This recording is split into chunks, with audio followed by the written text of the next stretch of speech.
Chers frères et sœurs bien-aimés dans le Seigneur, le carême s'achève et la semaine sainte commence. Cette semaine qui va nous conduire à la nuit pascale où nous aurons l'occasion de chanter de tout notre cœur, de toute notre âme, la victoire de notre Seigneur sur la mort. Le temps de notre vie, frères et sœurs bien-aimés, nous le savons, c'est un long carême. Et tout ce que nous pouvons comprendre au cours de cette existence mortelle, c'est qu'au terme, si nous sommes fidèles à celui qui nous a précédés, nous parviendrons nous aussi à cette victoire totale, définitive, cette victoire sur la mort et sur toutes les situations qui nous rétrécissent et qui nous font rentrer toujours plus dans tout ce qui n'est pas de l'ordre de la puissance de l'amour, de l'infinie sainteté de Dieu. Nous sommes ici, frères et sœurs bien-aimés, au cœur de ce qu'il y a de plus central dans le mystère de la foi chrétienne. La passion de notre très saint Seigneur, frères et sœurs d'amour, c'est la manifestation suprême, non seulement de son amour infini pour nous, mais aussi de sa puissance et de sa gloire.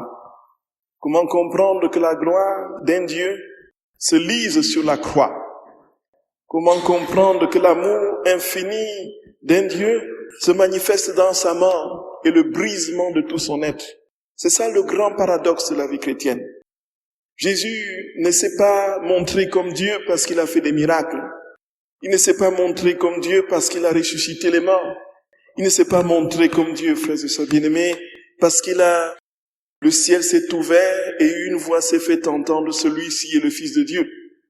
Il s'est montré comme Dieu parce qu'il est allé se poser sur la croix patibulaire où de son sang duquel a jailli son sang jusqu'à la dernière goutte. Et ceci, frères et sœurs d'amour, le mystère de la puissance de Dieu est dans le mystère de son amour.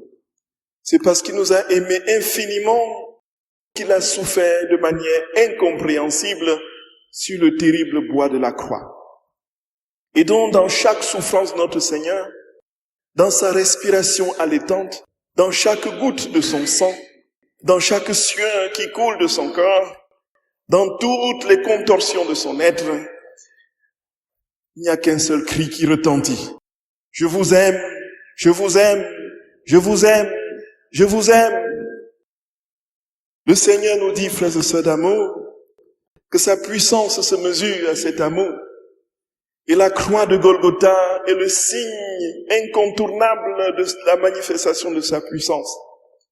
Et lorsque le chrétien, frères et sœurs bien-aimés, contemple ce mystère, la grâce que nous avons d'être des chrétiens, la grâce que nous avons d'être des chrétiens, c'est que nous avons un Dieu qui a pris tout de nous, qui est allé se poser sur la mort et de ce fait a détruit la mort pour que nous participions à sa vie véritable, sa vie divine. Et le Seigneur nous dit, quel que soit ce que tu es, quelle que soit ta position vis-à-vis de moi, que tu sois Judas, que tu sois Pierre, que tu sois l'ambitieux Jacques ou Jean, que tu sois les disciples qui m'ont fui et éloigné, et se sont éloignés de moi, que tu sois le renégat, que tu sois le bourreau qui me flagelle, que tu sois Pilate, que tu sois Caïphe, que tu sois Anne, je crie vers toi, je t'aime, je t'aime, je t'aime et je t'aime. Nous ne pourrons jamais désespérer d'un Dieu comme celui-là. Et c'est pourquoi, frères et sœurs bien-aimés, le dimanche de la Passion de notre très saint Seigneur, qui prépare la victoire de la Pâque, le Seigneur veut nous introduire dans ce mystère infini de son amour et que nous soyons à mesure de dire, oui, quelles que soient les situations difficiles de ma vie, quelles que soient les épreuves que je traverse, quelle que soit la noirceur de la nuit, l'obscurité de mille minuits dans lequel je suis enfoncé, quelles que soient les situations de désespoir, même si le sol se retire de dessous mes pieds, le Seigneur crie, je t'aime, je t'aime. Et nous pouvons chanter et clamer avec Paul, ô mort, où est ta victoire? Ô mort, où est ton aiguillon? La mort a été engloutie dans la victoire. Grâce soit rendue à notre Seigneur.